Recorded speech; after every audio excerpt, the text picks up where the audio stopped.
ఇప్పుడు మీరు చూడబోయే ఈ ప్రాపర్టీ తాదిగడప మంచి ప్రైమ్ ఏరియాలో గేటెడ్ కమ్యూనిటీలో కన్స్ట్రక్షన్ చేసి ఉన్నారండి. ఇది east and south corner building అండి. 160 గజాలు G+2గా కన్స్ట్రక్షన్ చేసి ఉన్నారు. రెండు వైపులా 40 అడుగుల రోడ్లు అండి.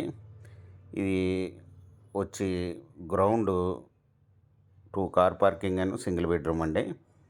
First floor second floor double bedrooms అండి, విత్ కబోర్డ్స్. మొత్తం టోటల్ వర్క్తో లిఫ్ట్ కూడా దీనికి పెట్టారండి. లిఫ్ట్ కూడా ఉంది బిల్డింగ్కి. ఇది మొత్తం కంప్లీట్గా కబోర్డ్స్తో 1,90,00,000 చెప్తున్నారండి, నెగోషియబుల్. మీకు ఈ ప్రాపర్టీ వివరాలు డిస్క్రిప్షన్లో ఇవ్వడమైంది. అది చూసి మీకు నచ్చినట్టయితే స్క్రీన్ మీద ఉన్న ఫోన్ నెంబర్కి కాల్ చేయగలరు. మీకు ఈ ప్రాపర్టీ నచ్చినట్టయితే సబ్స్క్రైబ్ చేసుకోండి, లైక్ చేయండి, షేర్ చేయండి.